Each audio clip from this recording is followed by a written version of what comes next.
दोस्तों इस वीडियो में हम बात करने वाले हैं अल्ट कॉइन्स के बारे में।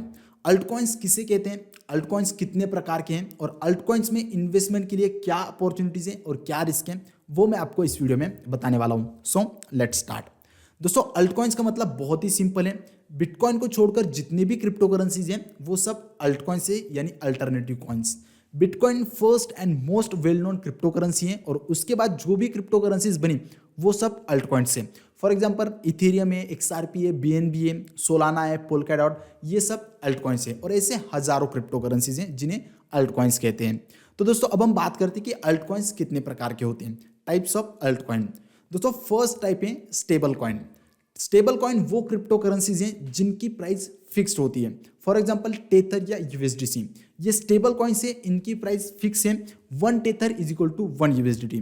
दोस्तों stable coins real world asset से बैक्ड होते हैं, मतलब जितने भी टेथर इशू हुए उतने अमाउंट के डॉलर या गोल्ड रिजर्व में है।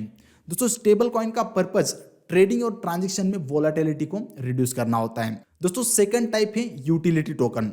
ब्लॉकचेन बेस्ड किसी भी प्लेटफॉर्म को आपको यूज करना है या फिर कोई भी सर्विस आपको यूज करनी तो आपको उस प्लेटफॉर्म के टोकन में पेमेंट करना होगा, वो है utility token.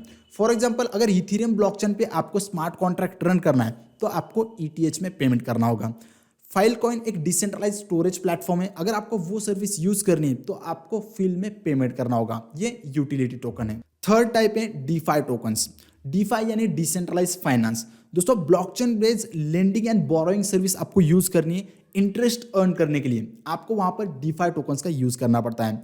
For example Uniswap या आवी। दोस्तों फोर्थ टाइप है मीम कॉइन्स। मीम्स का मतलब क्या है आपको पता ही है, मीम्स का मतलब होता है जोक। तो दोस्तों ये कॉइन्स ऐसे ही मजाक के लिए ही बनाए जाते हैं, एंटरटेनमेंट के इंटेंशन से ही बनाए जाते हैं। ऐसे सैकड़ों कॉइन्स हैं, लेकिन कुछ कॉइन्स का लार्ज स्केल पे बड़े अमाउंट में एडॉप्शन हो जाता है और वो कम्युनिटी बन जाती है और वो कम्युनिटी उसे रियल वर्ल्ड में एक वैल्यू देती है। फॉर एग्जाम्पल डॉज कॉइन या शिबा इनू। दोस्तों ऐसे ही गेमिंग के कॉइन्स होते हैं, AI के कॉइन्स होते हैं, RWA, NFT, ऐसे अलग अलग सेक्टर्स के अल्ट कॉइन्स होते हैं। तो दोस्तों अब हम बात करते हैं कि अल्ट कॉइन्स में इन्वेस्टमेंट के लिए क्या क्या अपॉर्चुनिटीज है, अल्ट कॉइन्स की क्या क्या अच्छाइयाँ हैं। दोस्तों पहले इसकी अपॉर्चुनिटी ये कि लोअर एंट्री कॉस्ट। आज बिटकॉइन की प्राइस $95,000 है, मतलब 80 से 90 लाख रुपीस के करीब। लेकिन alt coins 5 rupees, 10 rupees, 100 rupees, 200, 1000 rupees के प्राइस वाले अल्ट कॉइन्स होते हैं जिन्हें हम आसानी से बाय कर सकते हैं। दोस्तों सेकंड अपॉर्चुनिटी है पोटेंशियल ग्रोथ। कुछ अल्ट कॉइन्स होते हैं जो बिटकॉइन को आउट परफॉर्म कर जाते हैं, 10x, 20x, 50x या 100x भी हो जाते हैं, जो हमारे प्रॉफिट को बढ़ाते हैं। दोस्तों थर्ड अपॉर्चुनिटी है डाइवर्सिफाइड ऑप्शंस। हजारों अल्ट कॉइन से अलग अलग प्रोजेक्ट्स के साथ, अलग अलग यूज केस के साथ, जो हमें डाइवर्सिफाइड इन्वेस्टमेंट ऑप्शंस देते हैं। तो दोस्तों अपॉर्चुनिटीज के साथ साथ अल्ट कॉइन्स के रिस्क की भी हम बात कर लेते हैं। पहला रिस्क है अल्ट कॉइन्स काफी वोलाटाइल होते हैं। दोस्तों इनकी प्राइसेस काफी फ्लक्चुएट होते हैं जिसकी वजह से लॉसेस का खतरा होता है। सेकंड रिस्क है स्कैम्स का।